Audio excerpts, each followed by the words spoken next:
I relate to that. Arnie, are you ready or do you need a second? I can give you a second. Go right ahead.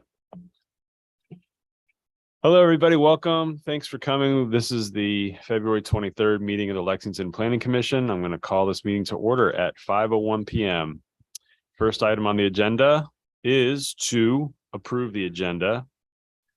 We have some new business items and some just open-ended discussion topics.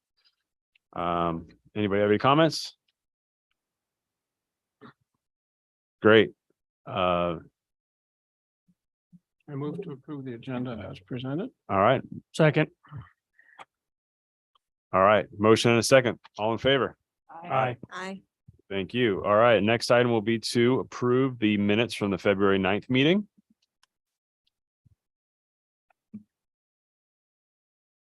As usual, comprehensive and synthetic. Thank you. I move to approve the minutes as presented. Second. All in favor? Aye. Aye. Excellent. Thank you. Moving right along to item number 4, citizens' comments on matters not on the agenda. This is everybody's chance to air their grievances. Everything's must be going perfectly well in the city. Thank you very much. We'll close public citizens' comments on matters not on the agenda. All right, let's go to new business. The first item is PS 2023-01, an application by Pearson Hotchkiss proposing a preliminary subdivision plat for parcels located at 505 Pickett Street, owned by William F. and Jean D. Kirchner. Arnie. We do have a parcel. Sorry, that's my voice. Oh, We do have a boundary line adjustment request by the Kirchners. They have a property or two properties, one at 505 Pickett Street, and you see on the location map, and a pie-shaped parcel adjacent to them. On the next page, you'll see the proposed boundary line adjustment survey that shows the property line to be moved over a little bit so that the parcel that has the main residence, that parcel gets a little bit bigger, and the vacant parcel that's adjacent gets a little bit smaller.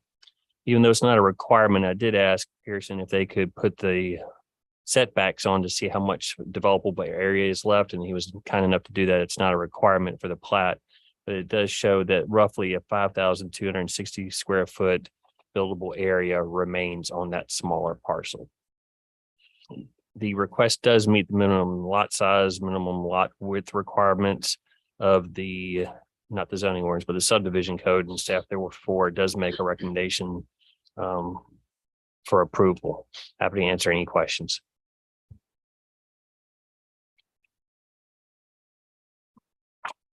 It looks fairly straightforward, Arnie. Not fairly. It looks straightforward, Arnie. And further back on page 18 of your packet, you do get a slightly larger version. So that's the application materials and a slightly larger version of that plat that might be helpful to you.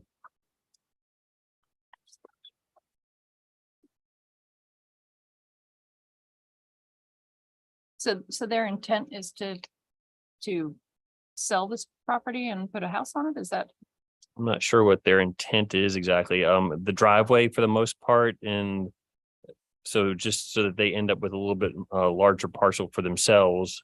And when the applicant has a chance to speak, perhaps they could get to the intent question.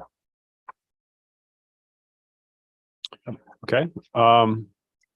Just Arnie, for clarification, I think that the applicants own both parcels, correct? Correct.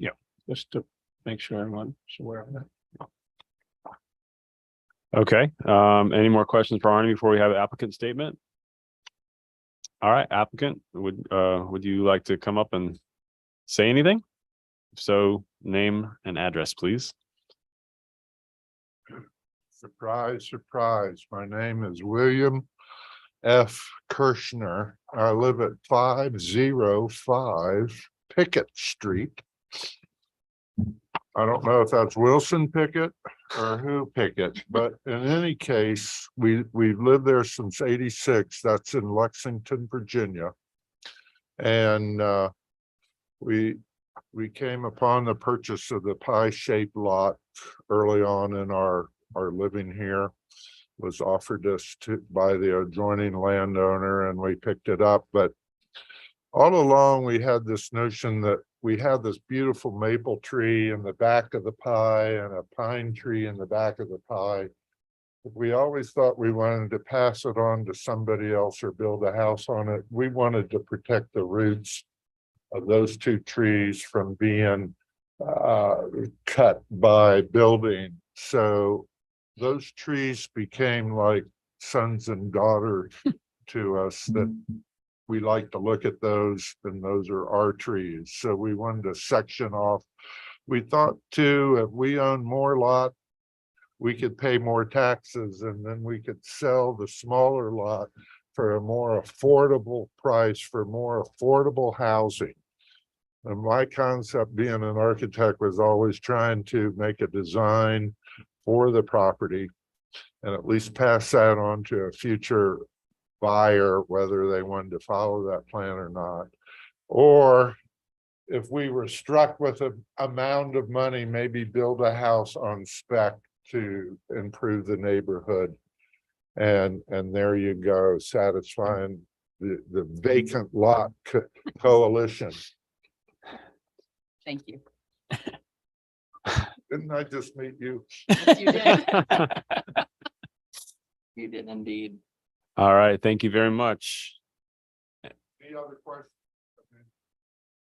Yes. That's Right. our intent, was to eventually get a house. We've made it small enough, but still big enough.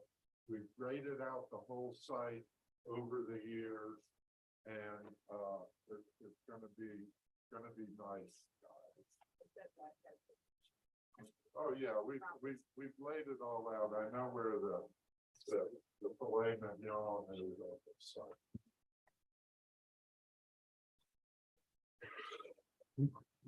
And a question for Arnie, and driveways don't have a setback, No, right? they don't.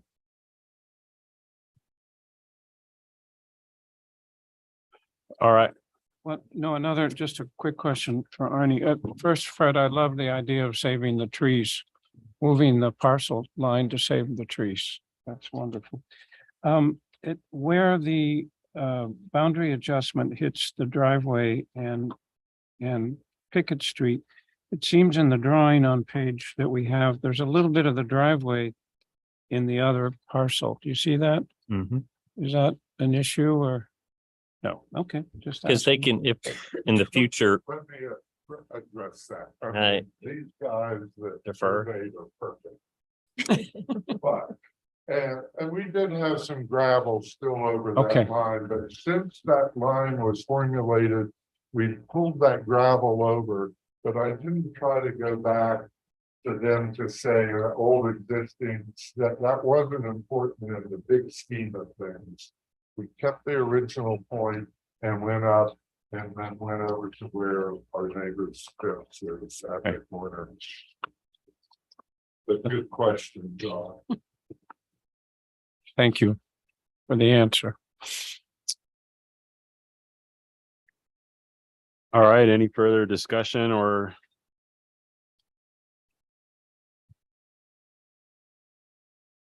You want a motion? Public comment? Oh, did we miss that part? Thank you.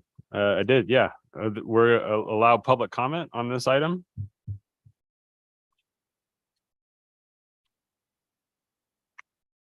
Okay. I'll close public comment for this item. Now let's get into our discussion and possible motion.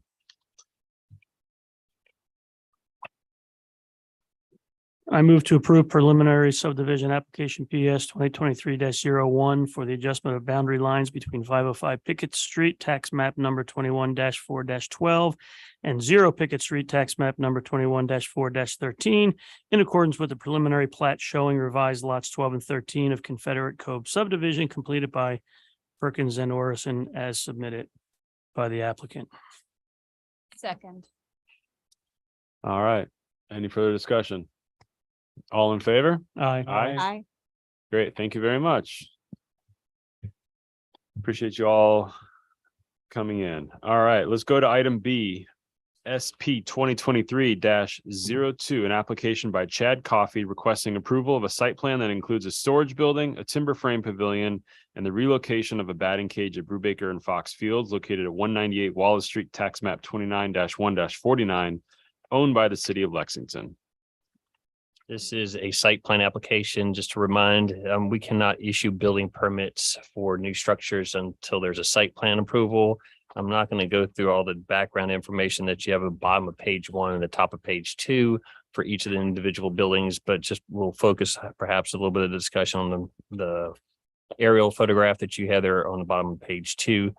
The current batting cage, or at least what's left of the batting cage, which means really a few poles and the concrete foundation, is in that back corner, and they're proposing to put a storage building on top of that. And that's the darker gray area that you see on the aerial photograph there. And then the batting cage will get moved to a new location a little bit further around and backing up to the properties that come off of Houston Street. And you see the batting cage there at 14 by 70, if I can read that. And if I remember correctly, and Chad may have to correct me, is that there will not be a foundation under that. It's either going to be gravel or grass, so it won't have a concrete pad, but it will be a typical batting cage. There are also some photographs of, similar type batting cages that were provided in your application materials. And then the third item for construction is a timber frame pavilion there on the foul line for Fox Field, between that and the football field. And the timber frame is 35 by 25 foot and 10 inches. So those are the three things that you're being asked to review on the site plan, are those three structures. Flipping over to the third page of your staff report, section 420-2.7B. Those are the site plans shall be approved by planning commission if it's found to be adequate with respect to, and there are 8 criteria there. I've made some staff notes there. I believe that all of those criteria are met, and for that reason, I do recommend approval of the site plan that's proposed. In the application materials, Chad has done a nice job on page 27, providing some background on each of the 3 structures. And going over to page 29 as an example, that is, if I remember correctly, the exact storage building except for color. So that will go on top of the existing concrete pad where the batting cage is now, in that layout, but with a green roof and green metal siding. And if I remember correctly, the doors might be white. And then the next 2 pages, just examples of batting cages. And then the next pages are the exact same pavilion, timber frame pavilion, that's been built at, I believe, 3 times already. So that is what it will look like, except for with a green roof. I believe those 2 pictures may be both of the high school. Yeah. The high school teacher says yes. And that's all I have for a presentation. Happy to answer any questions. Any comment from neighbors? None. Okay. Not add in paper, sign on the property, and adjacent property owner notices were sent, and we did not get any responses or inquiries at all. Do you know if that's a rental property, or is that lived in by the owner? It's mainly this one No. house, right? I don't know for sure.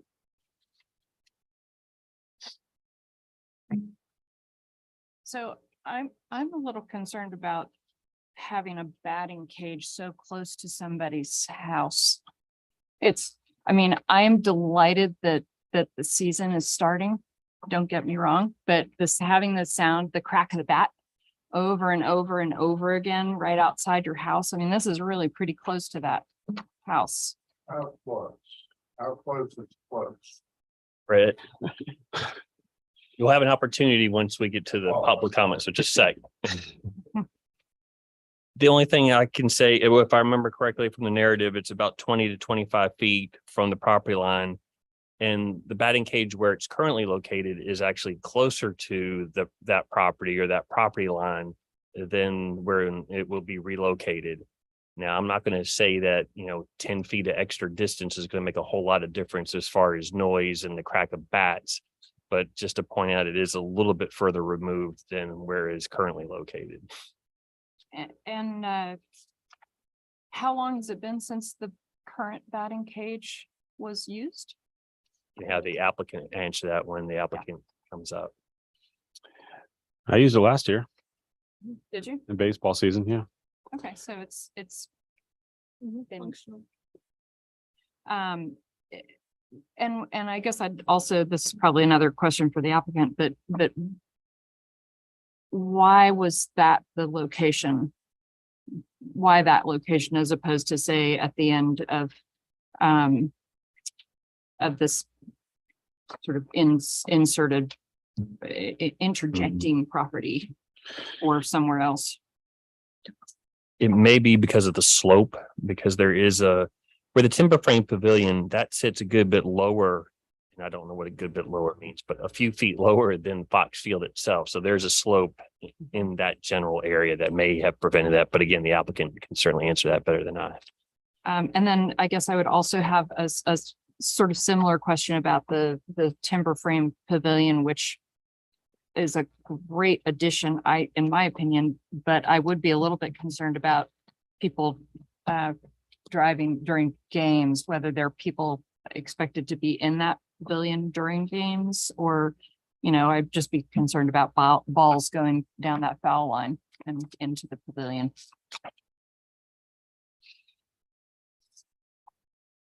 Let's invite the applicant to come up and answer some of these questions. Please say your name and address. Chad Coffey, I'm on behalf of Raw Rose, so you want Raw Rose address? That works. Yes. Appropriate. Okay, Yeah. It's 300A White Street, Lexington, Virginia. Great. Um, You're welcome to say anything you want about the application or specifically answer questions that commissioners have already asked. I'll hit on some of the questions first. And if I miss any of them, feel free to come back with them. As it relates to kind of the location, the existing batting cage, where it's at currently, the thought with the storage building is it's kind of in the back corner of the property, so it keeps the general public access removed from that. Also, there's already an existing concrete foundation. We would have to add just like a 1.5 foot addition to the front of that concrete to make it match the footprint of the building. That's just coming straight on your picture. That would be coming straight towards the ball field, not towards any property line. Basically, the batting cage, by putting the storage building there, that is the call for the batting cage. And with respect to that, it was basically turn it 90 degrees. The existing batting cage the end of it is roughly 25, 30 feet off the fence. And then by just turning it 90 degrees, it's staying at that same end distance from the property line. It's just changing the footprint. It's kind of what you're looking at. I wouldn't necessarily say that it's putting it any closer. The way you set a batting cage up kind of will have it set so that right-handed batters, which are your primary, they're hitting towards the annex field on your picture, which keeps balls going in the opposite direction of the property. So if I can't say that there's never a ball that gets out. Currently, the same situation exists. Occasionally a ball does go in the yards of the neighboring properties, but it's very minimal. And our intent is to keep that minimal as it relates to the storage building and the batting cage. The picture that you have of the storage building, Arnie was correct in that basically what you see is there other than the windows. It's not our intent to put windows. In my experience, windows become broken and like that again.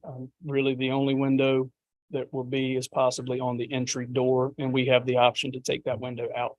So as far as being able to break a window, get in, that's our intent is to keep it as safe as possible. The storage building is kind of meeting a railroad need, working with the city of Lexington. For many years, railroad's equipment has sat out. Currently, we're using a temporary storage facility to be able to store our expensive mowing equipment, tractors, things of that nature. This is kind of with Brubaker, Foxfield Annex being our primary location. That's our primary fields of use. It makes sense to try to find a permanent solution in and on the property. So that's kind of the reasoning behind where that was coming from. The timber frame pavilion, central to the park is was the focus, trying to keep it in the center of the park. We felt if we went over towards the entrance of that Wallace Street near Kids Place over in the grassy area there, it's probably a little easier accessible. However, it may not suit the needs of the community as a whole. Particularly, is it too far removed from the fields that when games or practices or meetings are taking place, that they could take place right beside the fields. That's kind of the decision for that location was central to the park. And we were careful to, and walked it off on numerous occasions, at least 3, maybe 4 occasions. We went over and just in that area that you see where it's labeled, what if we go all the way to the right? What if we go closer to the scoreboard? How close could we get to either direction?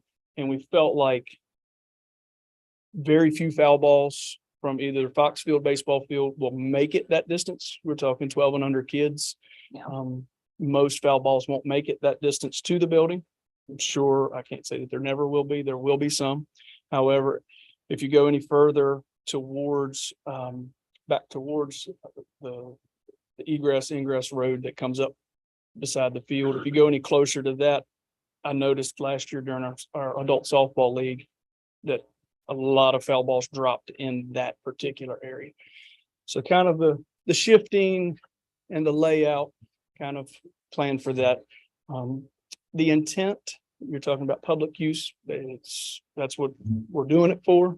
Obviously, the thought process behind that is it'll be reservable. It's open to the public, but it's also reservable under the same guidelines that Lexington City currently uses, same approval process. So if there's times in which, it is a community's concern for the general public to be in there, then the field would just, the pavilion would just be reserved. So the only question you didn't answer was about I know that so how long has that batting cage been there? I can't speak to the existence of it. I do know it's been there a long time, dating back to when I was a child, coming over. It's played there and they're in their Yes. 30s. Yeah. It has been there quite a long time. The most frequent use is, it's year round.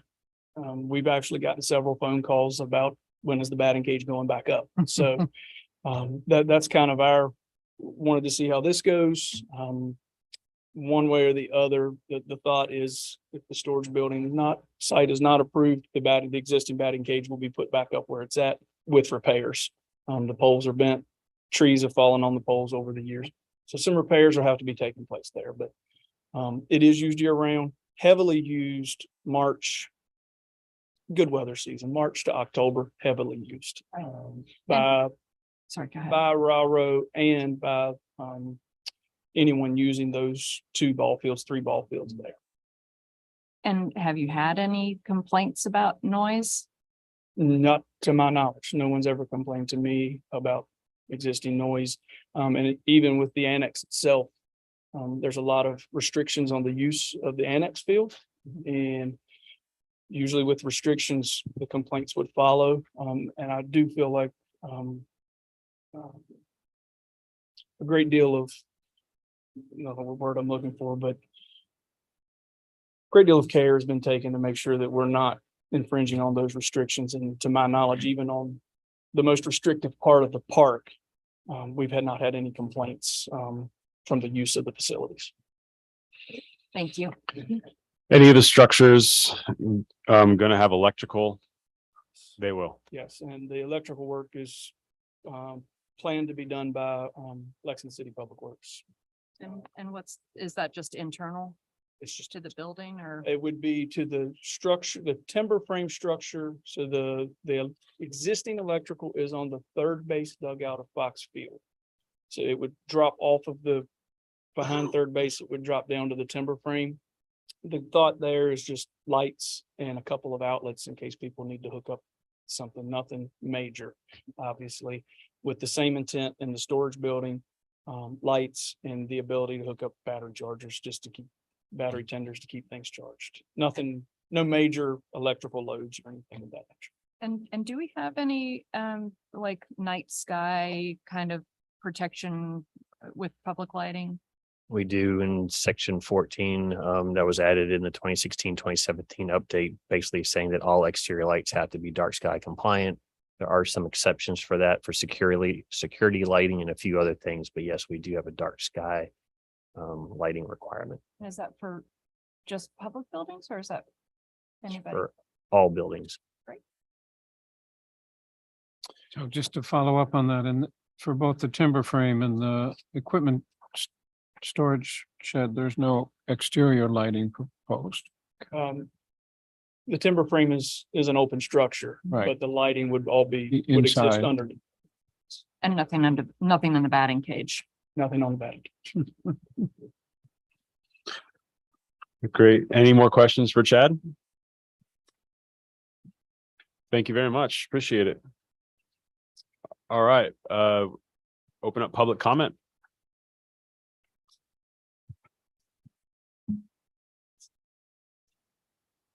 Okay, I don't see anybody coming up for public comment, so let's go to commission discussion. I move to approve site plan number SP 2023-02 and find the submitted site plan to be in compliance with the zoning ordinance. Second, Any further discussion? All right, all in favor? Aye. Aye. Great. Thank you very much, Chad, and thank you to Raro for providing this service to the community. All right. Let's get into it now. Let's start getting into the exciting world of accessory dwelling units. So item C is zoning ordinance amendment 2023-01, accessory dwelling units. So Arnie, give us a primer. We're just continuing on with our discussion, and on page 36 of your overall packet, we have a draft purpose statement there. We have two draft definitions, one for accessory dwelling unit attached, one for accessory dwelling unit detached. I'm just going to read that one quickly, not that we need to wordsmith it at the moment, but kind of goes into what we're going to get into in just a minute. So detached, there's obviously fairly similar, but the detached one says a complete independent dwelling unit with kitchen, bath, designed, arranged, used, or intended for occupancy by no more than fill in the number of persons for living purposes and meeting the standards of the use and design standards section of the zoning ordinance. Accessory dwelling units are clearly incidental and subordinate to and remain under the same ownership as the main dwelling on the lot. When contained in a separate, fully detached structure from the principal structure of a single-family dwelling, such accessory dwelling unit constitutes a detached accessory dwelling unit for which a separate street address is required. On the next page is your use matrix. Again, we put in a couple of conditional use permits requirements for accessory apartment detached as placeholders. Those are draft at this moment. And then over on the page 38, for the number of accessory dwelling units allowed per lot, we came up with, at least for now, no more than one per lot, provided the parcel meets the minimum lot size and minimum setback requirements for the district. And then I put a nice big red arrow saying we can continue here. Where do we go? All right. Oh, there. Right here. You So- are here. So I wasn't here last time. Sorry, I wasn't. With the setbacks, so it would be for if you have a detached unit, the setbacks have to be the same as if it were just, a regular house, right? Correct. And what we will be getting into, I'm sure, a little bit is what happens when you have a non-conforming structure that is detached. Right. Presumption now is anything right now, the requirement is that anything new that gets attached to that has to meet the setback. So if the non-conforming structure was within the setback, that new thing has to be outside the setback. Now, we will be shortly talking about how to configure some of that. But as of right now, the definition and no more than one per lot, as long as you meet the minimum lot size and minimum setback requirements, is where we are. But we still have to deal with the nonconformities. Right. And then maybe just to bring Pat up, is that one of the ideas we had, and correct me if I don't say this correctly, Arnie, that the meeting the standards of section 11-1-1, Mhm. the design, that's where we can put in a lot of the detail. Mhm. So we decided not to load the detail in the Right. section. Right. And is it that what you were saying, does that apply to say if someone has a garage, with a room above it that is right up on the property line and we'd have to figure out, can someone put something in there? It's already there, non-conforming, but it's not being used right now as a dwelling unit, but we have to decide whether, can we let them? Within the existing footprint, even though it's non-conforming, Yeah. could you put something in? And another example is you have a one-story garage back on the alleyway. It's Yeah. non-conforming because it's up against the property line, doesn't meet Turn the 5-foot setback.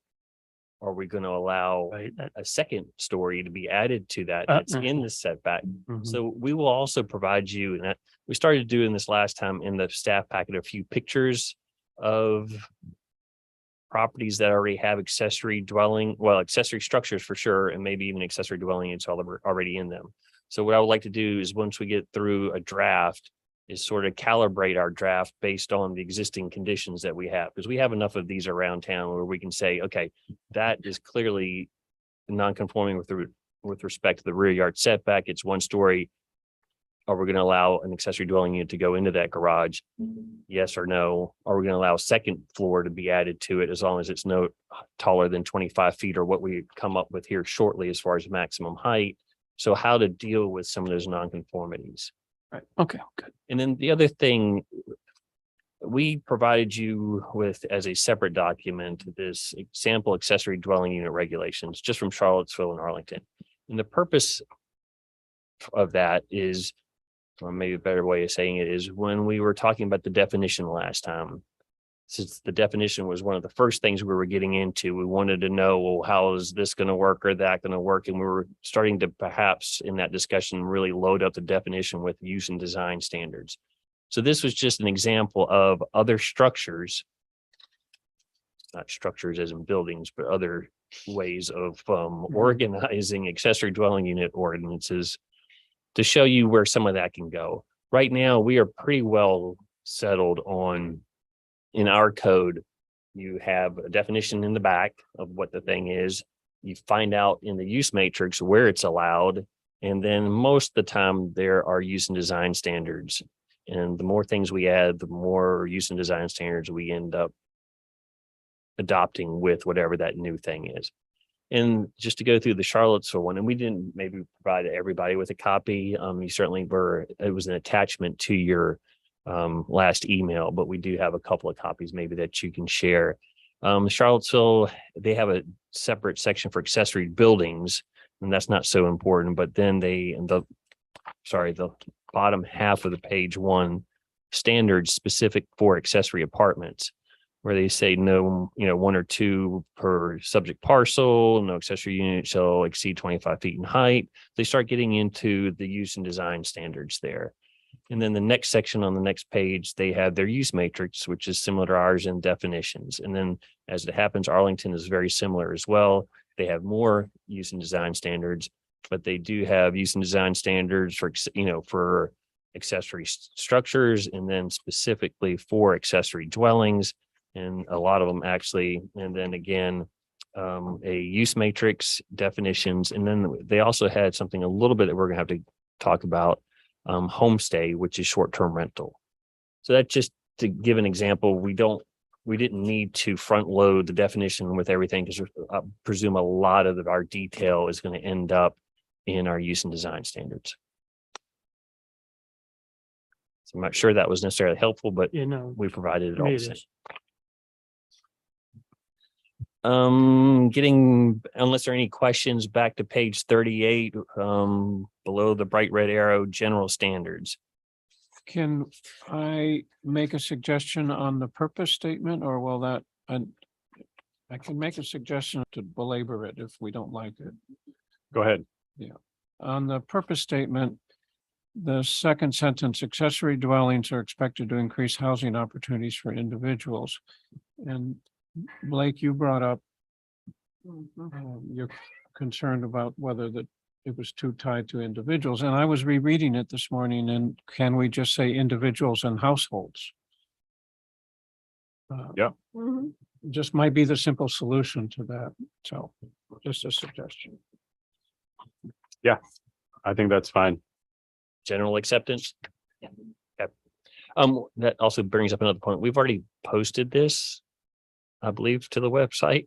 But just because you wanted folks to have access to it, particularly the purpose statement, to start providing feedback. So it is out there. If people actually go to their website, they can at least find this draft version, and we'll find the next draft versions, and we'll keep up with the changes. If there's nothing else, section E, general standards, minimum lot size. I think there was a presumption in most of these codes because we really didn't have specific language. And again, we're trying to provide samples from different jurisdictions, that the presumption is you have to meet whatever the underlying zoning district lot size requirements are. So the first two items there, A and B, are actually from the AARP guide that we're loosely following. And the first one says same minimum lot size for accessory dwelling unit as the minimum lot size for the primary dwelling. B says accessory dwelling units may be created within or attached to an existing primary dwelling located on a lot that is smaller than the minimum lot size, provided the primary dwelling is a legal non-conforming use. So again, we have to address non-conformities. And we are, in my opinion, I believe we have a fair number of non-conformities, because most of our lots were platted prior to the adoption of our zoning ordinance. And it's my opinion that our zoning ordinance has somewhat suburban standards for lot size, lot width. So we have to be just sort of cognizant that we have a number of nonconformities to address. And then Bedford County had the accessory apartment can be located in a building other than the principal structure if the parcel meets the minimum lot size for the district. And that gets back into D up on the top part, which we already discussed, talking about minimum lot size and minimum setback. So sometimes we're going to be talking back and forth over what we've already covered, just because of the way the structures work. And in Blacksburg, it simply says the underlying zoning district development standards for lot coverage, height, setbacks, and floor area ratio that apply to the primary dwelling shall also include the accessory apartments in the calculation of these standards. So if you don't have the minimum lot size, the minimum lot width, if you don't meet the requirements, then in some places you will not be able to put up an accessory dwelling unit. So the proposals to add those two, have all four of those. No, and not necessarily to pick and choose and Oh. to see what it is that you need in addition to what we already have as draft. So in D above, no more than one per lot, provided the parcel meets the minimum lot size and minimum setback requirements for the district. Mhm. So is there anything else that we need to add at this time? And I'm not saying that we do, but is there anything else that you see there that would be helpful? Of those, Arnie, do you have a recommendation on what you would prefer? Well, I was thinking the Bedford one or even the Blacksburg, but to be honest, they get to what you've already got in D above, because it's no more than one per lot, provided the parcel meets minimum lot size and minimum setback requirements. So I'm not sure that we're adding anything new necessarily, because we already have most of that up in D. So in B, so is that saying that it seems like it's saying that if you have a smaller, that you can put an ADU on a smaller than the minimum lot size? Am I reading that wrong?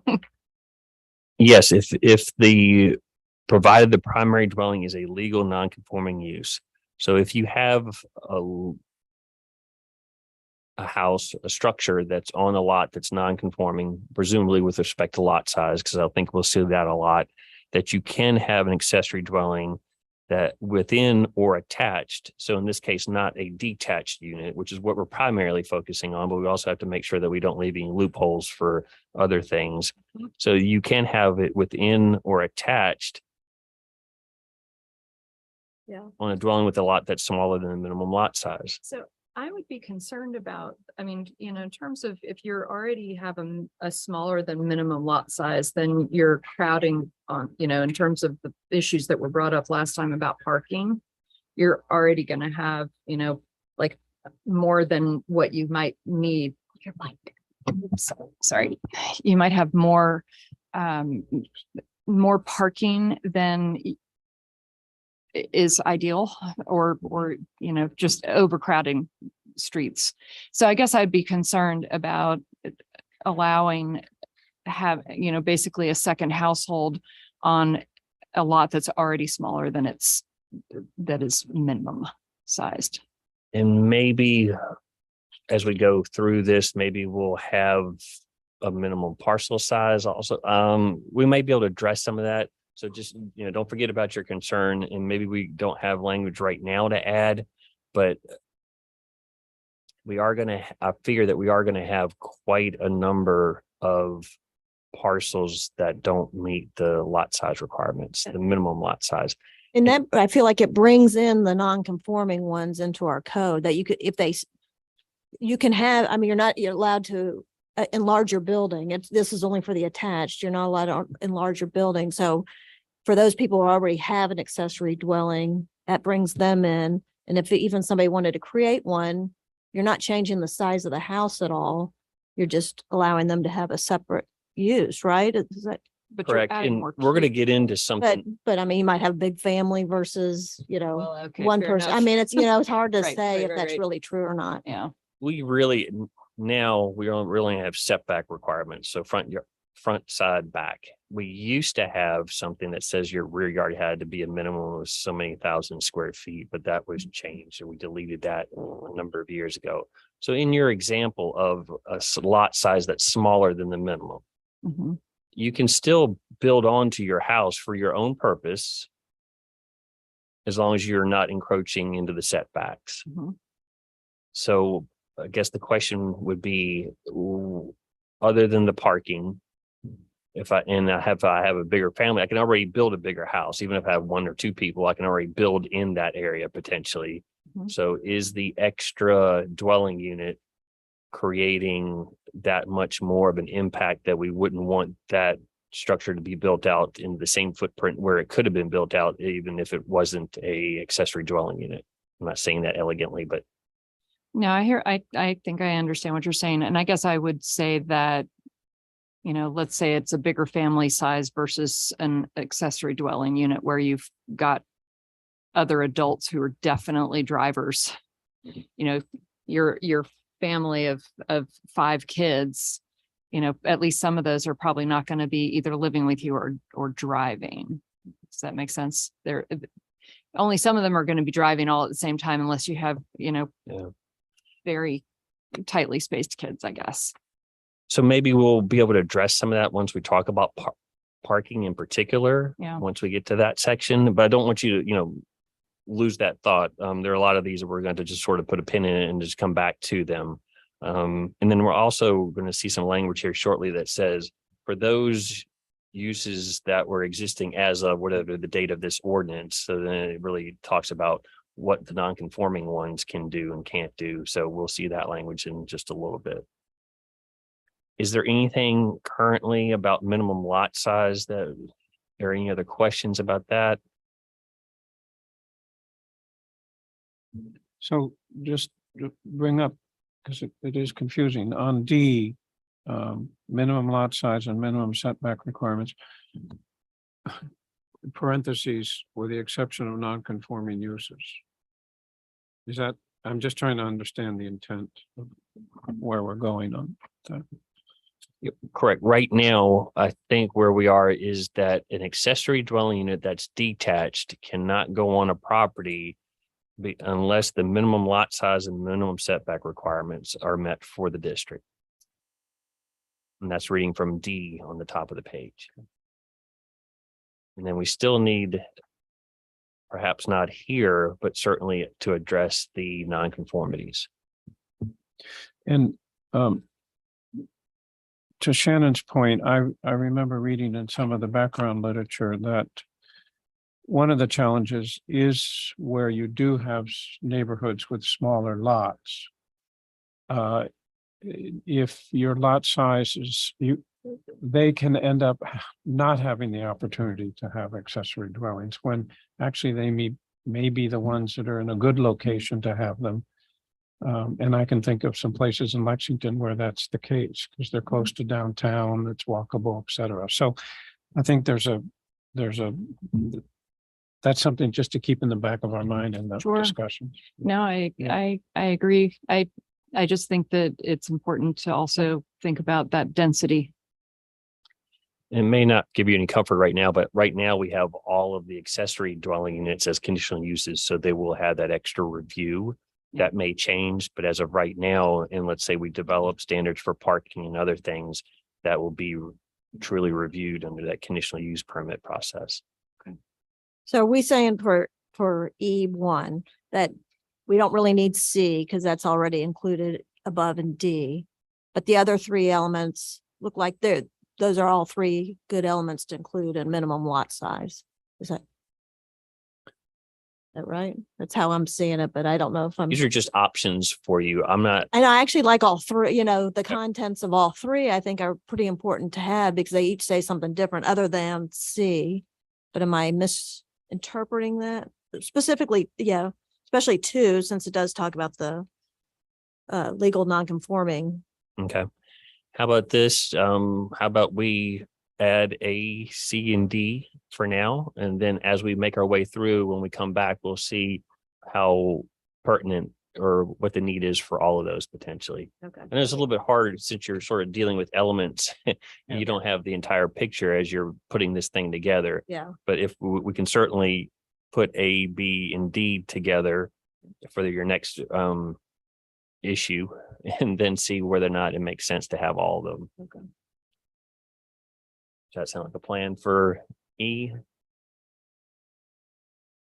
Yes. Yep. Okay.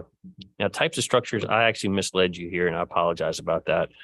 As we're following the AARP guide, types of structures really wasn't so much what I put in here as far as the examples.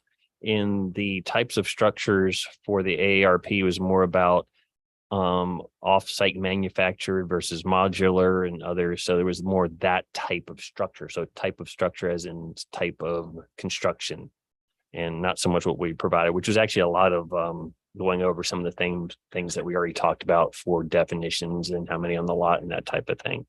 So just maybe to ask, are we? I got a quick question. The title and the subject of this is accessory dwelling units, but then we include 2 definitions, attached and detached. Are we going down a path where every single one of these bullet points, lot size, type of structures, requirements, we're going to have different requirements for each one, or are we trying to create a general, are we trying to create like sort of a general code that would work for attached and detached? What I would envision is there's perhaps not a need to have 2 different definitions, but since we already had what we started with and what we currently allow is an accessory apartment within the main structure. Yeah. So we were trying to differentiate between what we have now and what this new thing is.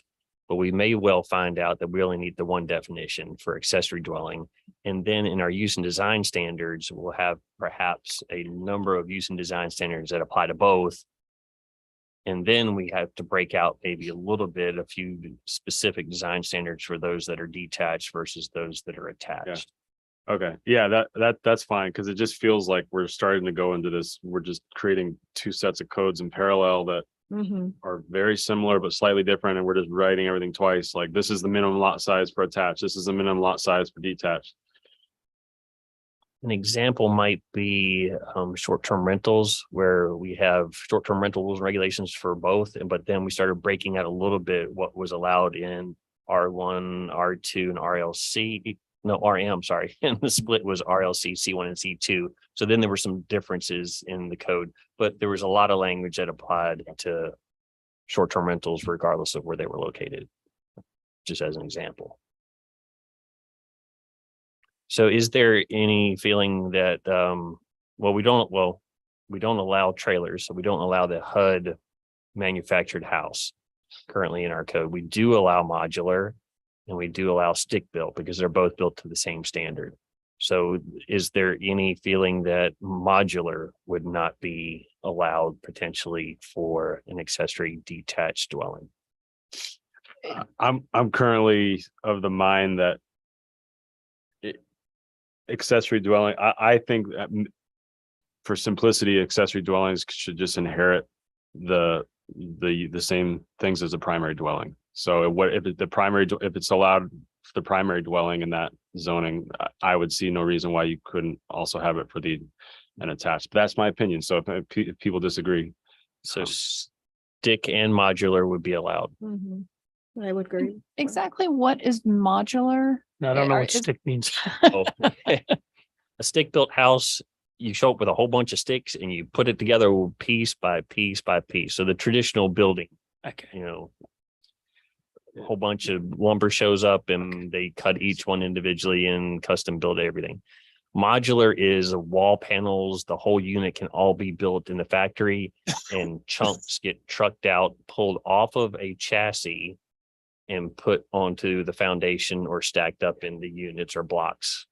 Whereas the trailer, that chassis stays underneath it, and that's a completely different code. That's a HUD standard, and there's a seal that gets put on a trailer or a manufactured home. We already don't allow those because we don't have a mobile home park zoning district anymore.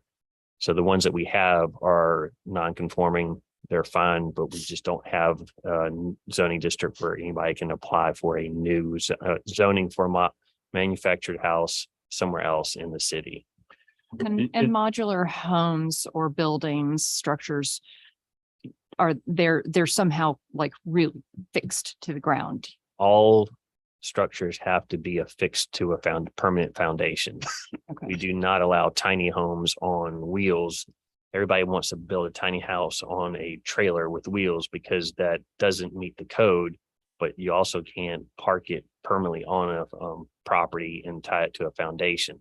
So they're trying to skirt something and we wouldn't allow that anyway. So every dwelling unit has to be affixed to a permanent foundation in the city. So Arnie, if we jump way back into or forward into architectural consistency and design reviews, Yeah, part run- 8, that's where you're talking about like where an accessory dwelling unit shall be consistent with the look and scale of adjacent dwellings and develop. Like does this apply whether it's stick built or modular? Like that's the architectural feel. So like if we say that we want the ADU to be consistent with the surrounding neighborhood. What we're talking now is the type of structure is simply how it's built. And because we already have limitations on can't have a manufactured home, I think it's pretty easy for us to say it has to be either stick built or modular and leave it at that. And then later on, we get sort of into the aesthetics. It has to meet some form or fashion. And we have to figure out what that means when it has to be consistent with or compliant or with the form or function or look of the main structure. In looking at those, Loudoun County seems to me to be one of the more straightforward ones. In types of structures. Mm-hmm. And we already have a fair bit of that in the definition. Yeah, right. So that's why I said I misled y'all in this type of structures a little bit because I didn't refer back to the AARP guide. So it sounds like if you are okay with stick built and modular, we can move on from this section. Okay. Yeah, and it will specifically say that. I mean, looking at We the can make lease, something. yeah, say okay, that. that would be good. Okay.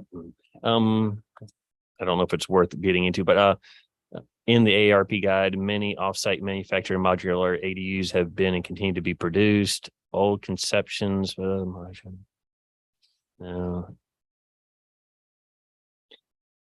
the language they have sort of is a manufactured or modular dwelling unit may be used as an accessory dwelling unit in any zone in which accessory dwellings are permitted. We would just strike the word manufactured. So a modular dwelling unit may be used as an, if we wanted to go to the extra step and having actual statement that says a modular is allowed, we could just pilfer that language. So what's the difference between manufactured and modular then? A manufactured Man, home? a mod, sorry, I didn't finish that. A stick-built house is built to code one stick at a time Yeah. or one sheet at a time. Modular is the same thing. It just happens to be done in the factory. So they're both built to the same code. And then manufactured housing is not built to the same code. There's a lesser standard for manufactured housing, which is tied to its own chassis, and the chassis I see. really never leaves. Got it. Got it. The wheels can get taken off, but the chassis doesn't leave. Got it. Which I think it would be helpful to include a statement about it has to be to a fixed foundation as well. Okay. That's in the building code. We can certainly I put it in clarify here, it here. yeah, right, because Okay. I know, we will get people looking at Louisa who want to use an RV or a tiny home, or, we had someone before say they were counting on putting a trailer in their yard and renting that out. So I think it would be good to clarify that. Okay, we can include that. So we'll use that little bit of language. A modular dwelling unit may be used as an accessory dwelling unit in any zone which accessory dwelling units are permitted, and they shall be affixed to a permanent foundation. And is this because of the building standards and the sturdiness of it and the safety of it that we don't want That we don't want manufactured Yeah. housing. We've already decided in that update that, because we consolidated a number of zoning Right, districts. So we right. decided that the mobile home park that we have Right. off of Shop Road is fine. We just didn't want to rezone any more Right. property for manufactured homes. Right. Even if they somehow can those not be attached to a permanent structure that could then? I mean, No, like, because regardless of how you attach them, they're still built to a lesser building standard. that's what I mean. Okay. So right. that's what's That- problematic. And right. that's sometimes, yes, they're cheaper and in certain places they're allowed, but they're built Right. to a lesser code. That's what, okay. That's what I wanted to get at. Yeah. Thanks. If there are no questions about that, we'll get on to size of accessory dwelling units. And there's all types of choices here. Some of them are quite complicated, and the first one from Arlington is a great example of perhaps being overly complicated. But does anything jump out? Oh, right. Currently, we have a 25%, no larger than 25% of the floor area and 750 square feet. And then we have, I think Blacksburg had 800 square feet. Is anything that jumps out at you as far as just a flat out maximum no bigger than, or would you like to tie it to the size of the main unit and in some proportion? I would like to see it tied to in proportion to the main structure, but also I think it's important to not just have a minimum square footage, but a minimum footprint. Or a maximum footprint on the ground, like, maybe it's 2 floors. But if you can have 750 or 800 square feet and it's all one floor, that's pretty big. So I just think that we want to make sure that we're clear on what it is that we're okay with. And for people who are interested in doing this as well. So the Charlottesville one tends to doesn't that do that on the, on page 40? The footprint of the exterior accessory apartment may not exceed 40% of the footprint of the primary building. Mhm. I, for some reason, I like the number 50%. The ADU should not exceed 50%. 40% is like we're doing, it just feels a little too mathy. The only thing about that is for R2, we don't allow duplexes. So now that we're kind of allowing duplexes, and I think our current is 25% but no more than 750. I feel like it's a big shift if we don't stick to that. But Okay. then if it's detached, I would. guess, yeah, I guess the only situation, and I don't know if these even exist in Lexington, is if you have a 2-story structure and the second story has its own staircase entrance in the back, and the footprint is the same footprint as the first story. It's 50%. More but- like a garage apartment, or are you talking about in your primary and structure? on top of a primary. Okay. Yeah, like in this situation, it would be. If the second story of a home is an accessory dwelling because it has a separate entrance and a separate kitchen. Yeah. I don't know. Or 40%, then you just have to calculate a bunch of stuff and it just feels like another arbitrary, unless you're just, the whole point is 40% is it's significantly less than 50%. Are we trying to make sure, I think, we're trying to put a number to, so that when we have in our definition that it's clearly Mhm. subordinate and incidental to, we're trying to put a number on that so that, because that's vague, right? So this is what we're trying to do, right? Is that- Mhm, yeah. Okay. Trying So, not to get that picture of that. well, accessory right. We're trying to make sure that John had showed. Yes. was, I guess, built to code. Yeah, right. I guess the Bedford one. The accessory compartment shall not contain more than 50% of the finished floor area of the principal dwelling. Or 1,000 feet. That's huge.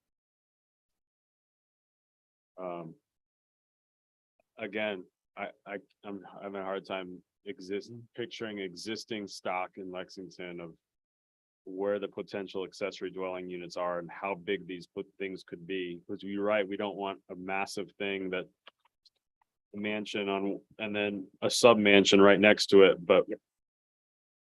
But also 1,000 square feet, or some of these codes say like 700 square feet, 650 square feet.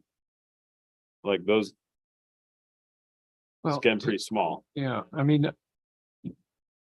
Debbie and I lived in a 1,200 square foot.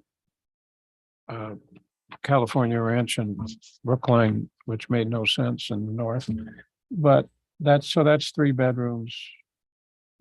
And. Bathroom and combo living room, dining room. So that's 1,000 square feet, you're starting to get up there in terms of size, just trying to imagine it.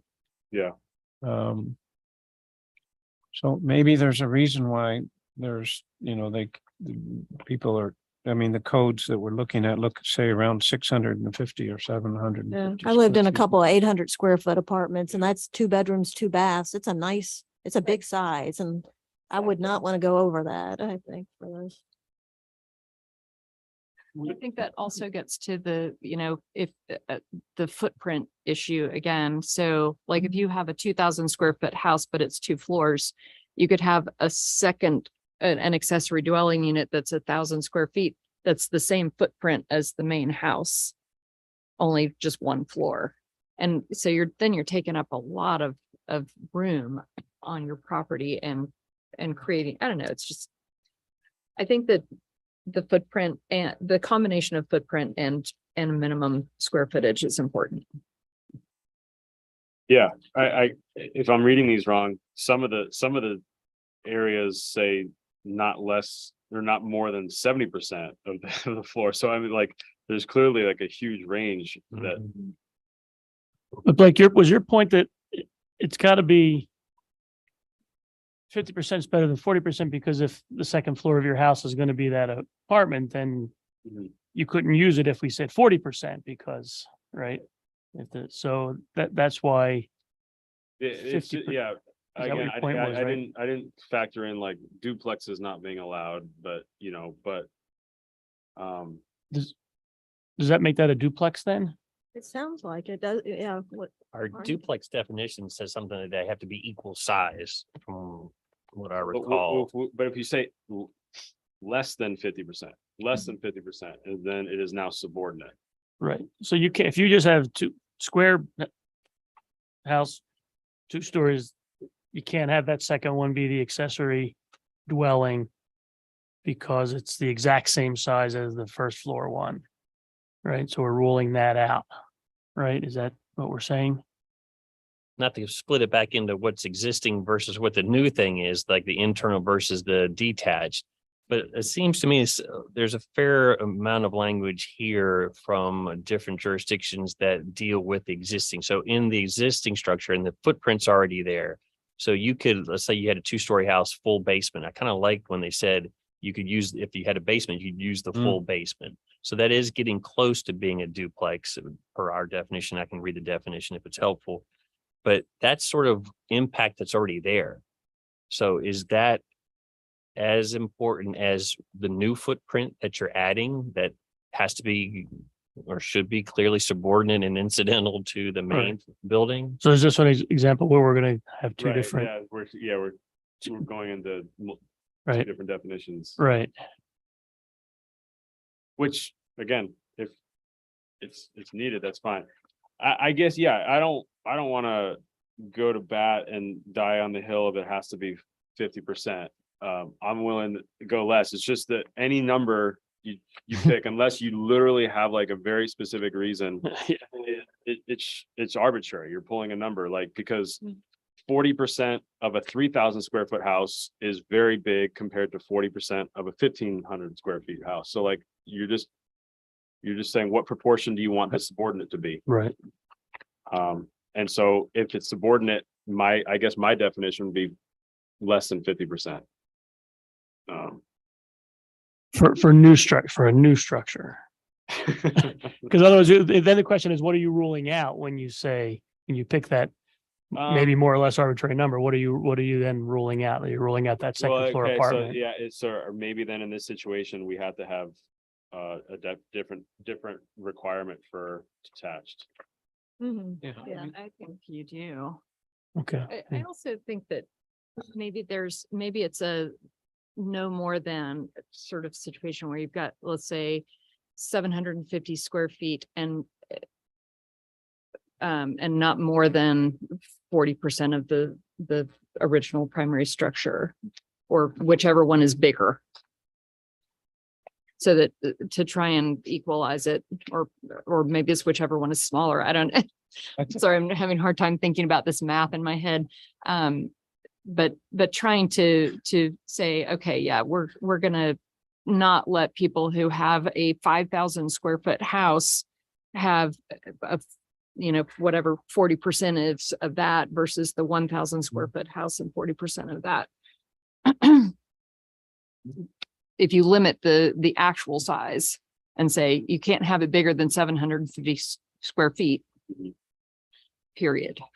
As an example, our current definition for accessory apartment, a unit that comprises no more than 25% of gross floor area of the building, nor more than a total of 750 square feet. So you have that There you go. upper limit built in regardless of your percentage. Right. And sorry, what was that you were? That's our current accessory apartment definition for a unit that is within the main structure. So could that be also for any new accessory dwelling units external? You have quite a number of options clearly from your selections here. Are there specific elements? We're talking about sort of specific elements, but it sounds like that perhaps a percentage, but a no more than. Yes. Maybe we talk about it. Right now we can presume that the accessory apartment, which is within the main structure, is what we're going to go with unless we change it. So right now that stands at no more than 25% of the floor area of the main dwelling and no more than 750 square feet. Is there anything that we would want to add to that part of the definition or that part of an accessory apartment that is within? That's the distinction. I think what Blake's talking about is within existing structure. And Right. if you look on page 40, that one it's exterior accessory apartment, where we've been debating about the footprint and the minimum size. Sorry, which page?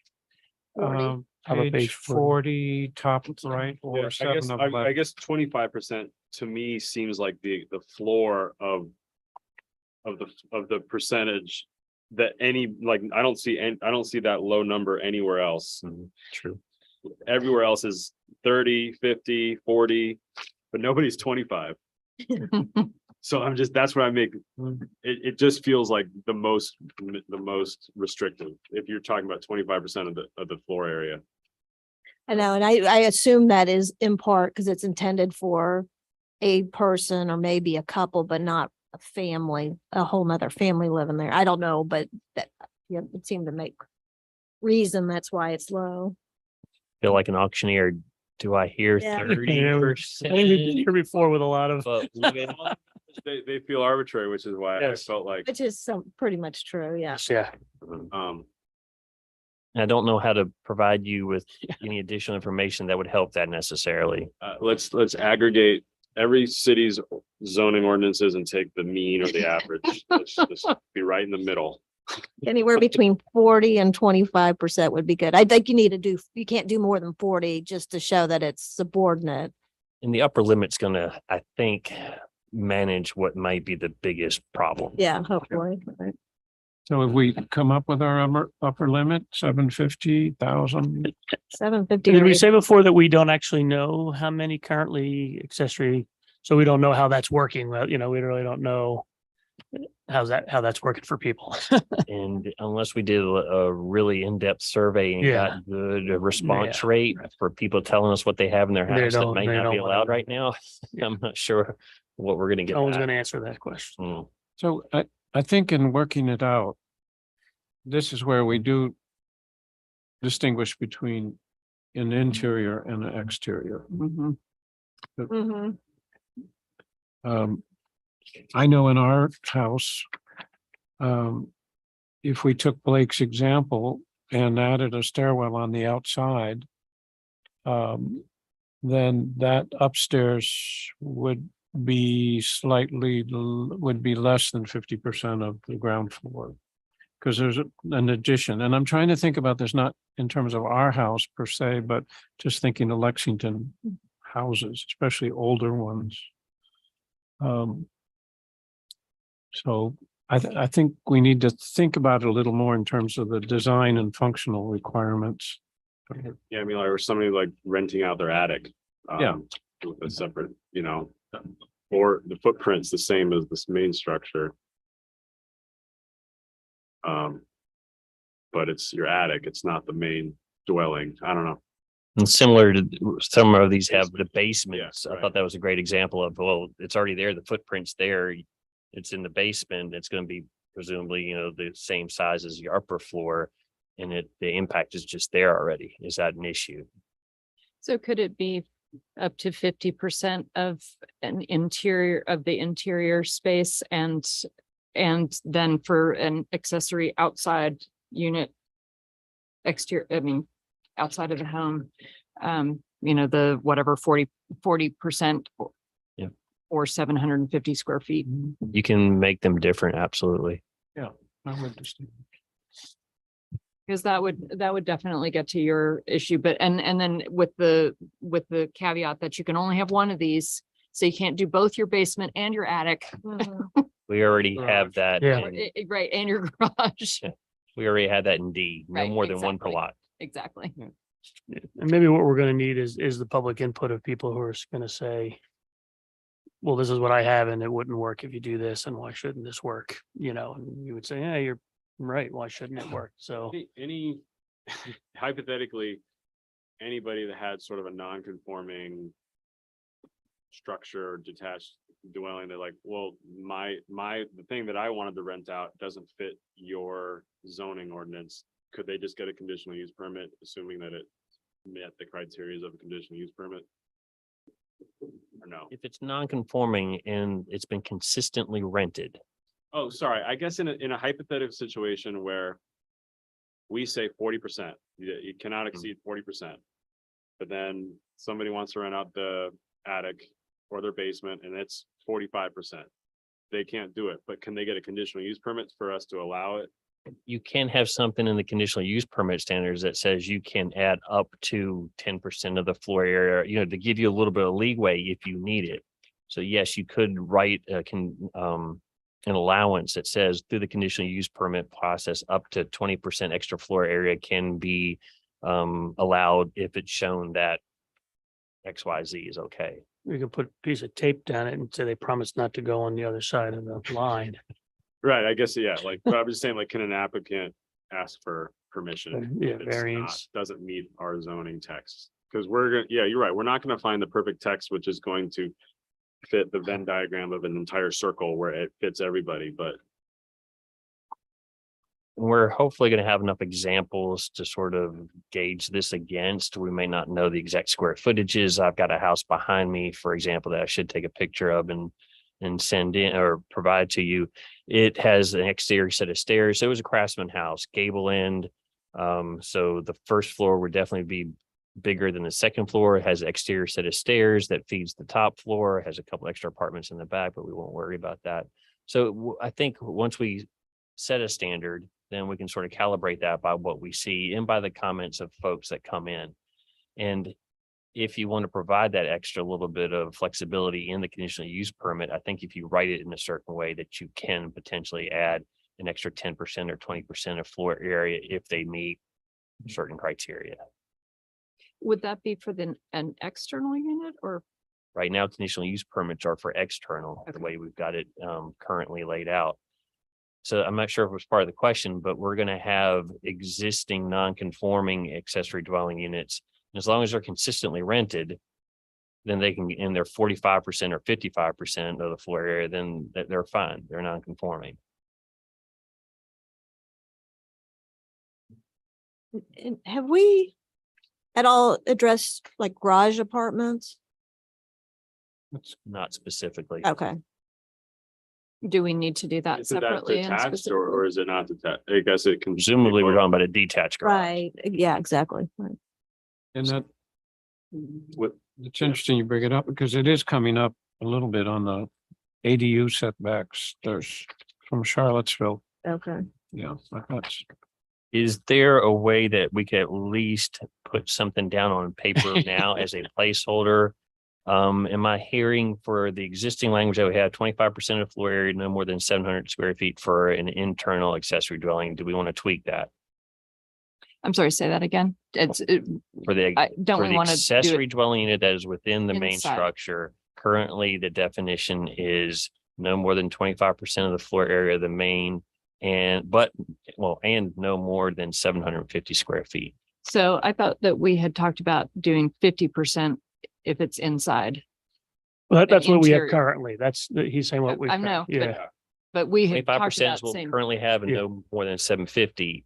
Are we okay for penciling in right now 50% and 750? Am I only, say just 50%. I would say both. Well, I guess my question is on going back to the duplex issue again. A duplex can either be owned by one person or two people. Is that We don't have anything in the zoning that dictates ownership. okay? So but then if it's, if it's a condo, is that two lots? No, that could be one lot. So we also say no more than one per lot. So is it, if a duplex is Yeah. on one lot, then you can only have one accessory dwelling in it.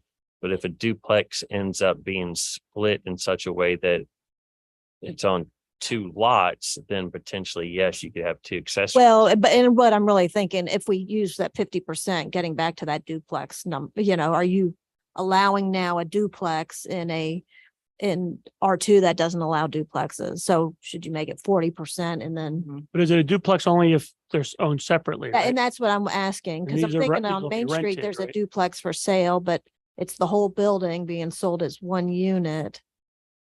And that would never meet the lot requirements to split it. Yeah, so, yeah, Just so you know, definition of dwelling two family is also referred to as a duplex, the use of an individual lot for two dwelling units which share at least one common wall, each occupied by one family that separates living space, i.e. living room, kitchen, bedroom, bathroom, etc. Each dwelling unit may be vertically stacked. The exterior appearance of the whole resembles a single structure. so it would be creating a duplex if you allowed 50%. That's right. It does say on one lot too. And that, not to, open a can of worms, but you all decided against duplexes. Why? I assume it was historically like that. That was in the code. So in the R1 zoning district, it allowed duplexes or two family dwellings. And then we added accessory apartment to that. And then the R2. So generally speaking, the further you get out, and we also have the zoning map as a background document. So in R2, you aren't allowed to have a duplex, but you are allowed to have an accessory apartment within the main structure at this time. Okay, but no duplexes. So I would say as a either compromise 40% or right less than 50%. So it's literally not a duplex because it's not half. It's right. I mean, less than 50%, That's fine. 49.9 So something that's But with, what was or the 40%, but like, yeah, what was the goal of not allowing duplexes? What was that trying to get at? oh, you Well- can probably figure it out. well, Not having density? I mean, in zoning in general, you're gonna have higher density, single family, lower density. So in my opinion, it's actually somewhat unique that we allowed duplexes in was really traditionally a single family zoning district. So to have then duplexes added to the R2, then there's no distinction between the two zoning districts. So you want to have a distinction, otherwise you would call them all R1. well, then So you're drawing a line at duplexes. There's probably other. There's probably other Yeah. stuff too. We're just talking Right. about that one specific. I mean, it seems like we're getting away from the R1, R2 then. I mean, by allowing these accessory dwelling units. You're right, and that's why I feel like it had needed to be conditional, because this is a big change. Right. And if we allow them to be too big, it will be a huge change. So, yeah, we need to keep back that in the mind. 40%, 750 square feet. Yeah, right. So am I hearing 40%, 750 square feet for now? For that thing that was within the main structure, Yeah. which doesn't address yet the accessory dwelling in the accessory structure?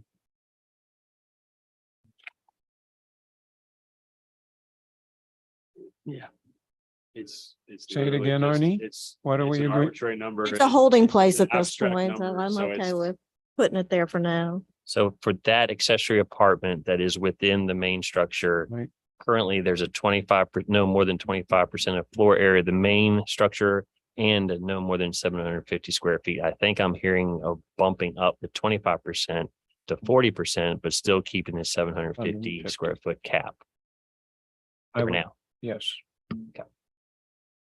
Any other language that would apply to accessory apartments within the main building that you see from the examples that you would like to add? And then I might ask you the same thing for accessory buildings. And then maybe we'll quit this for the tonight and then move on to your other agenda items. No. I would just, Yeah. At your leisure, however long you want to stay.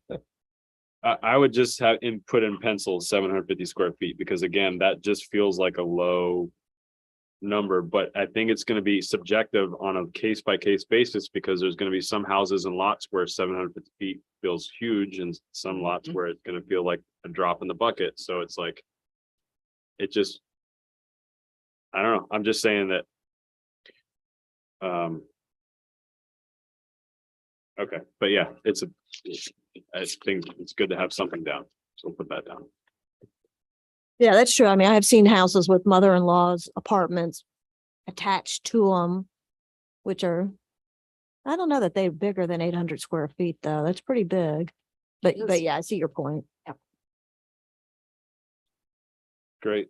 All right, Arnie, where else we want to talk about? 6:24. We want to leave room So for the other items. external, you wanted to talk Do you about. want to cover external one? Oh, let me go back half a step in that. Is there any other language in here for accessory apartments within the main building that you would like to add potentially to what we already have, which is 40% and no more than 750 square feet?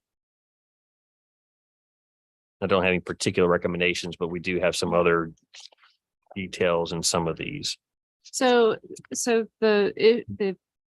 the example from Louisa County that talks about basement, attic, or additional levels. So that's not allowed within the 40%, 750 square feet. Right, because then you're getting into the duplex issue. Let's say you have a 2-story building and then you have a basement also. Mhm. No, because it's the 2 floors are added together. I can't think of an example then. Yeah.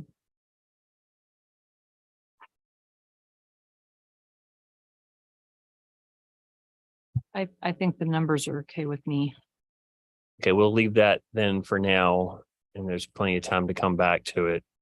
Do we want to also try to develop some numbers for accessory structures, accessory dwellings in accessory structures? I Or if still we think had- that should be about 800 square feet, definitely no more than 1,000 and. Yeah, some, even sticking with the 4,800, 40%, it can't be any more than 40%, even 40% of the main house. Yeah, 40% of the main house not exceeding 800 square feet. I wonder if there's some percentage of the lot, the currently undeveloped lot size. That, in terms of just trying to say, okay, you've got a 10-foot setback on sides and the back. I mean, certainly I think it should be in the rear yard. Any extra building should be in the rear yard, but let's say you've got 10 feet on the back and the two sides, you wouldn't want then to have that whole area be a building. Like if it's a Right. small lot, right? I'm not sure if this helps, but the Charlottesville example, and now I'm jumped into section number 4. So the bottom of page 40, lot coverage limits. Yeah. So we really don't currently have a maximum lot coverage. Other places say setbacks and you can't cover more than 50% of your lot or 60% of your lot or 25% of your lot Mhm. with roofs or impervious area or structure or however they have it written. We don't currently have that. So other than the setback requirements, you can build within that envelope. But we did, because it was one of the items about lot coverage, we did add the one from Charlottesville. It says accessory buildings may be erected in a required rear yard, provided that in any residential zone, accessory buildings and structures, when located within acquired rear yard, cumulatively shall not occupy more than 30% of a rear yard. And there was some extra language there. My only worry with that is people won't know how much square footage they have unless they have a survey. Yeah. An accurate survey, and then as long as, because that's not going to be called out on the survey, but then they can take their scale and figure out. And a lot of folks here don't have that. So we would have to find a mechanism where I would use the GIS or something just to sort of ballpark what that is. But there's not an easy way that I'm aware of to get an accurate measurement. So I think that would actually be pretty important to do because, thinking about the green infrastructure plan that you all have been working on. Part of green infrastructure is stormwater management. And if you start allowing people to build over their entire lot, then you're going to have real stormwater management issues that the rest of the city is going to also have to deal with. So I would be in favor of adding something like this language from, I don't know about the percentage, but and maybe it depends a bit on how big the primary structure is. Mhm. Yeah, I would tend to agree with that too. For that reason and just, keeping some trees and Right. greenness. Yeah. It's also going to be hard in some instances to figure out what the rear yard is. It sounds Yeah, fairly right. straightforward, Right. but Right. corner lots and other Pie-shaped block. What about things. a pie-shaped block? Mhm. Yeah, Yeah, the right. pie-shaped block from earlier is going to be a good example. Right. I'm not sure I can do that math. You got to start taking the sine and the cosine. Yeah. So this would be the first time that we're adding in a requirement that talks about percentage of lot coverage, for these. Not that it's a problem, but just to be aware of that. Or at least have maybe we take care of that issue, maybe not so much having a percentage, but when we get to the setbacks too, then we can assure because I think the setback should be more than the More. 5 feet rear and whatever we have in our zones.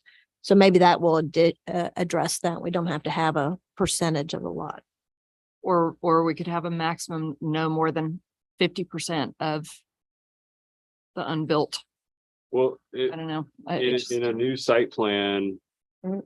what are the requirements for No? Site plan doesn't apply to 1 and 2 family dwellings. Okay. Well, sorry, I guess, I mean, for the, I don't know, like, what are those like? The places, those weather, Oh, yeah, Weatherburn. Weatherburn, like, those houses are They- probably occupying the majority of the lot, right? Mhm.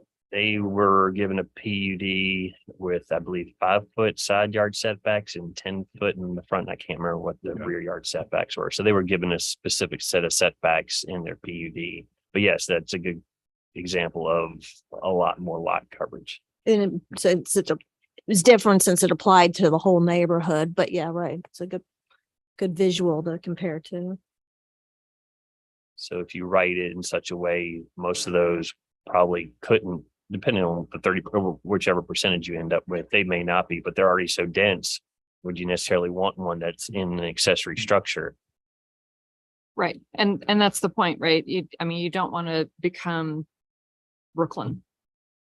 Right? We don't want, like, my mother-in-law's house didn't have any, there was no yard. It was all house. Yeah. So I think that there's that would be an important thing at some level, assuring that there's some yard or some green space that would handle stormwater. How about we add something just as a placeholder, then we'll move on. That external or detached accessory dwelling units shall not exceed 40% of the main floor area or 800 square feet, and cumulatively, they shall not occupy more than, I'm going to leave in a blank, percent of the rear yard, and then we'll sort of work on that. How does that sound? Sounds good. Yep. Awesome. And does that cover height? Oh, I see that we've got it. Never mind. That's next. Do we want to talk about height, or we want to table that till next Better week? table that. We don't have heights in here yet. It's on page Oh, the next page. 41 of. Yeah, no, then I would do it in the future. Why One don't- I quick, mean, one quick observation back on both of these definitions. For interior and exterior, it's when we're going around the debate of 50% of the existing dwelling or 40%. So if the maximum is 750 square feet, then a 50% of the existing would be a 1,500 square foot house.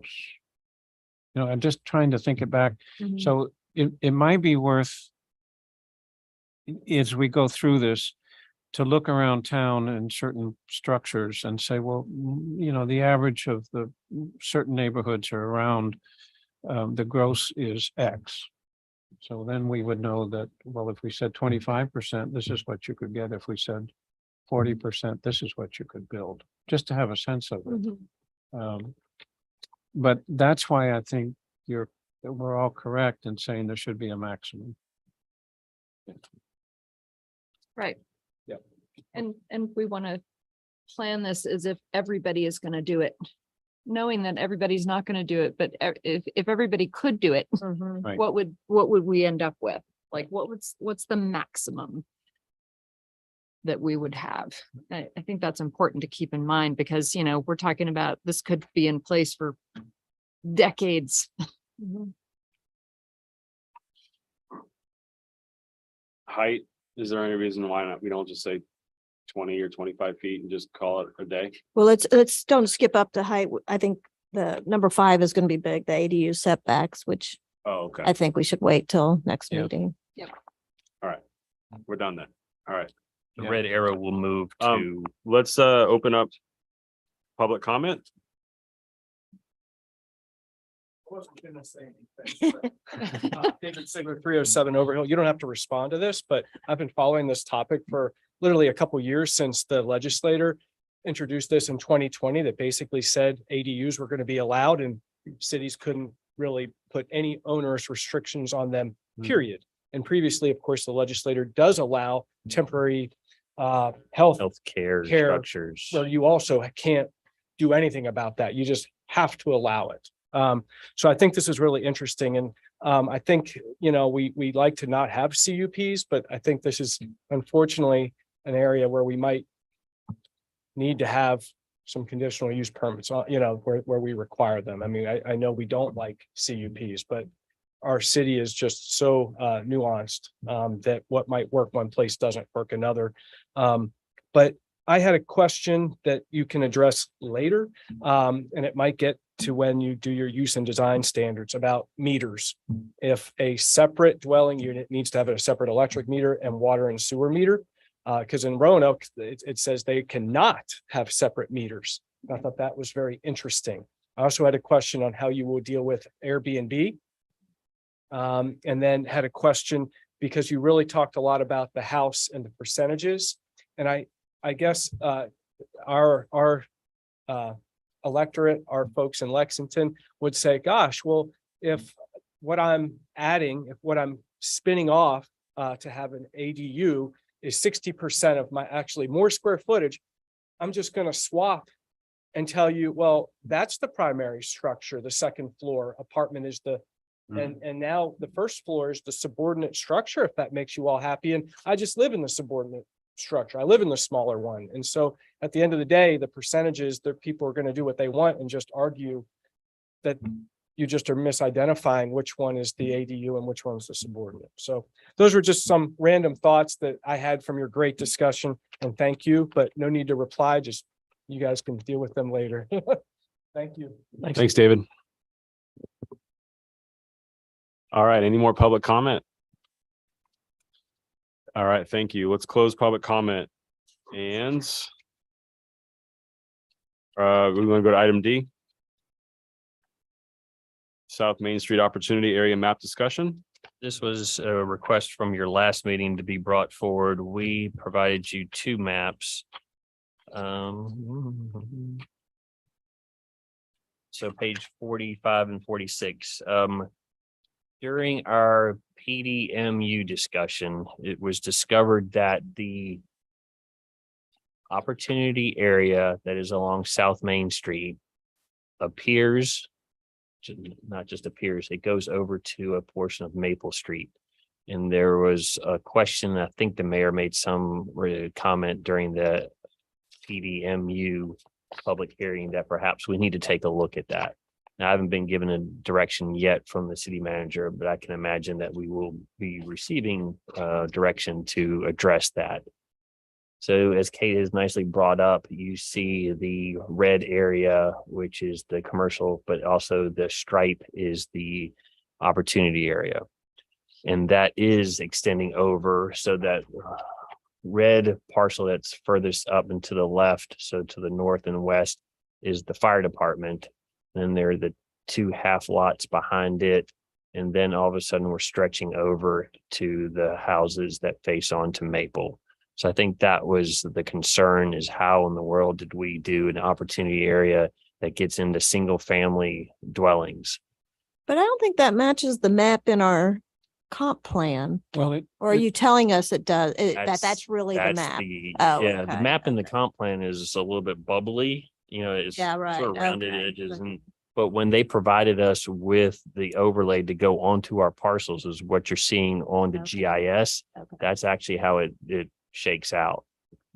Now, you could say that an opportunity area, it requires a rezoning, and you could just say, well, council will just say no when it requires rezoning of the properties on Maple, because that's silly. But then the person that's asking for it may say, well, it's in your comp plan. Why Right. is it? So perhaps there is a need for it to be amended so that the properties at least along Maple Street don't have that opportunity area designation on it. And also not the red color for the commercial. Maybe it goes back to a suburban neighborhood or whatever the yellow color is, as an example. Arnie, I sent you some maps this morning because I sat down and looked at it. And I think the issue is, thank you, that the opportunity zone is highlighted in the future land use map, correct? And that's the one that's there now. And I think the question is, how exact is that boundary? And if you go to the next map. Yeah, thank you. So there is the map that Arnie showed us this morning on the left. And on the right, you see the zoning map. Mhm. And so the opportunity zone going down Maple Avenue is actually incorporating the R1 zone and part of the RM zone.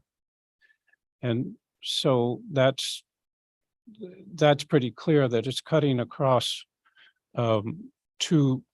It's not entirely, sorry, let me back up. It's not entirely in the C1 commercial, the red. And then if we go to the next map, that's the opportunity zone under the future land use map. And I think this is where the tricky part to sort out, and for Arnie to give advice, and however the city manager and council want to do it, is, to me, when I look at that map, the intent was that the commercial center in the opportunity zone is butting up to the residential. It's not meant to encroach on the residential, and it's a matter of scale. Once you blow the map up, that line is literally transferred over. So I think that's part of sorting out what the boundaries should be. Are we doing it by the zoning? Mhm. You know, and does that make more sense? And then the way that the current boundary is drawn also, it's cutting across addresses on Main Street, the back portion of their lots, and then it's cutting across the mixed use zone too. It's splitting it. So if you go to the next one, and I'm not advocating, that's using the map that's just for reference. That's that map that, we can go to the next one. So if you said, okay, let's follow the existing zoning, Mhm. and you see the blue line, there's two versions. There's a solid line, which doesn't include the RM zone. And then the dotted line takes in that whole RM zone. So I think part of the discussion is what criteria should we be using to define that opportunity zone?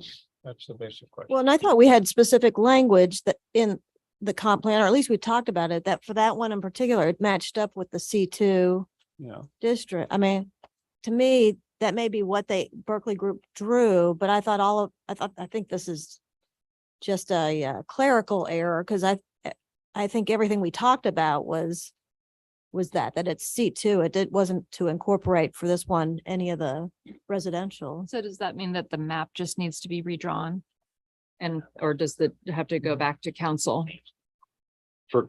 Arnie can That needs answer to be that. redrawn for the comp plan for the. I mean, yes, If Yep. there is a comp plan amendment, it's got to go through the public hearing process. But is this, I mean, I think, is this truly a comp plan amendment, or is this just an error? Because like we never saw that bigger map I can't prove that it was a clerical error. unless we find language that specifically says that that's opportunity zone matches up with the C2. Correct. Okay. And then, I thought we had. and what I was able to go through our old files when we were doing the comp plan update, the drafts that we had, and sorry, what I've just passed around is the previous comprehensive plan, just so you see what the future land use map was and what was designated for commercial on that one. And then as we were going through for 2 years, at least, the comp plan update, I'll show this map, which was so most of what I could find in 2019 does not show opportunity areas or commercial going over to Maple Lane. Mhm. So these two maps, and perhaps, again, these are draft documents as we're going through the process. So in 2019, primarily not showing that extension, then all of a sudden in 2020, when we're getting drafts, we are seeing that opportunity area and the commercial bubble sort of go over to, and I cannot explain it. I cannot tell you it. We had a discussion on this date and decided, yes, there's a good reason to go over there. And then it wasn't ever brought up or caught, I guess. So we have what we have now and what Kate showed on the GIS with that opportunity area going over to at least a portion of Maple Lane. And so you don't feel like we can say it's a clerical error, we can Unless I take can care of that. find, unless I can show or Okay. find languages you're I'll look, okay. recalling, and then we'll go back and take a look at that too, to say it's supposed to follow exactly. Then it's not really a clerical error, or I can't prove it is. And then the most conservative thing would be to do is to advertise a public hearing and go back through the process to do a comp plan amendment. And I think first of all, people on Maple Lane should feel comfortable that we have no intention whatsoever of making that commercial. Like that was never anyone's intent. So, does it make any sense if you do have to do a comp plan amendment to bundle it with something else that happens in the future? Like, I can't remember if the master plan has any more issues with that, or We have a red file with a whole bunch of zoning text amendments that need to be looked at. And we also have a red file for comp plan. It may have 1 or 2 items in it. So you potentially, yes. Okay. If we have another item or 2, we could just batch it together. Yes. And I think we do have at least 1, and I can't remember exactly what it is. And does any of that have to come to the planning commission? Any change to either the comprehensive plan or the zoning text is a public hearing process. When I say that, planning commission public hearing makes a recommendation, goes to council for another public hearing. Okay. So the best I could find again is 2019, it doesn't go that far over. And then in 2020, all the maps start showing that it's all the way over that bubble sort of map, but it does go over to Maple Lane. And then when we got the GIS map that is supposed to be in concert with those bubble maps, it definitely shows it going all the way over to that portion of Maple.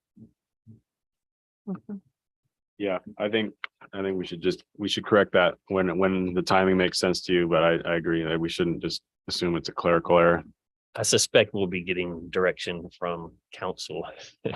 yeah, is that how you want it? Cause yeah. The mayor commented, but I don't think he, He didn't pick it up. I mean, right, they I don't, continue, so. yeah, right. I don't think he was really directing us, so.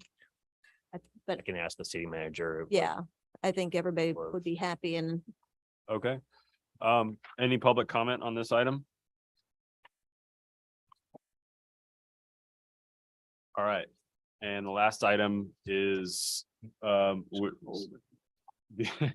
if we can hit the North Main Street Smart Scale projects do we have anything quick we can hit with that? There was a request at the last meeting that once we receive the drawings, could we just provide them to you? Those were finally posted on the VDOT website, and there will be a meeting again on Wednesday, March 15th from 4 to 6 p.m. at the Virginia Horse Center. VDOT is the managing entity for this. So they are doing the design, they're holding the public meeting. They decided the Horse Center was the right place to hold it.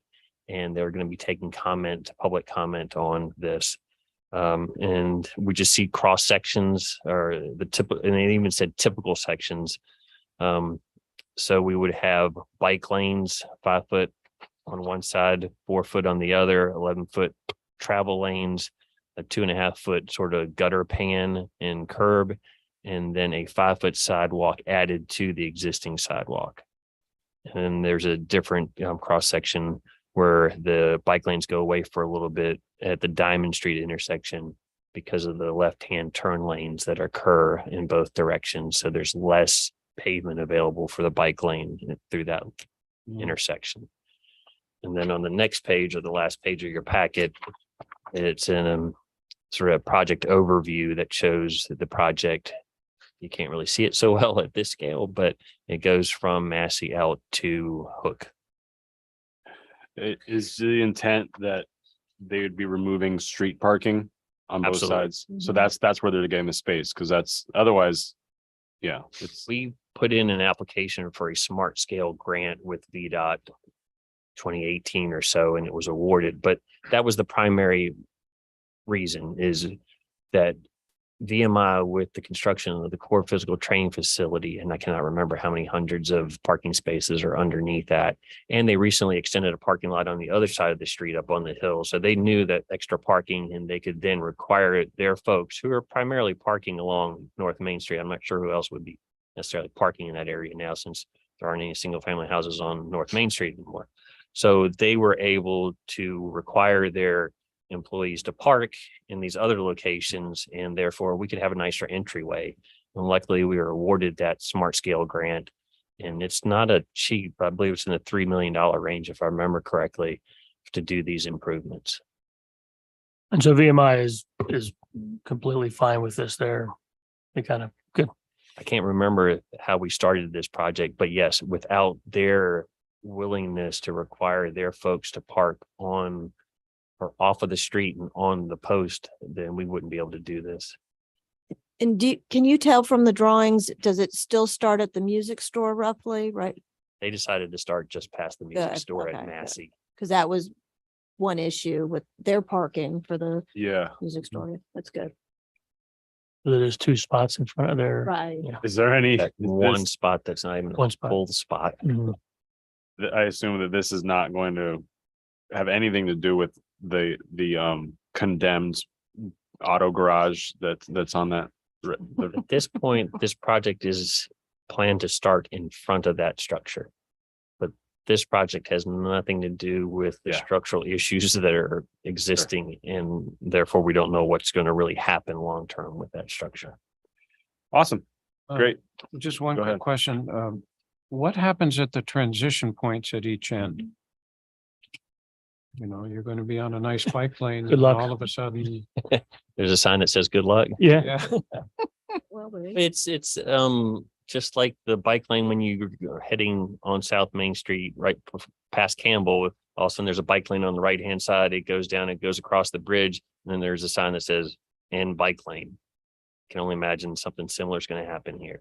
You got to start somewhere though with the bike lanes. No, so no, we I can- just. But it's a- you're right. it's a It does. safety It issue. will So how just do you- go. How do you accommodate Right. the transition? That's how We I may safely accommodate it.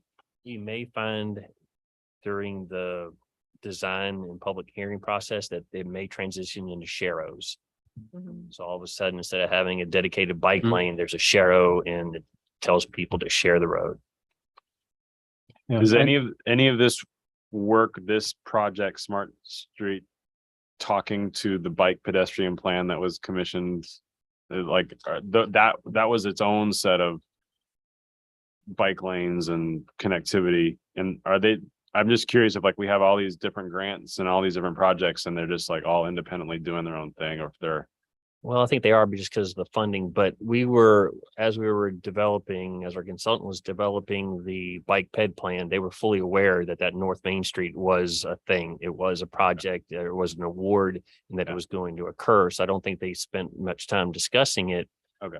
But yeah, they were definitely aware of it. And I can't tell you right now if we gave VDOT necessarily that document, because they were already in process of designing. Cool. Awesome.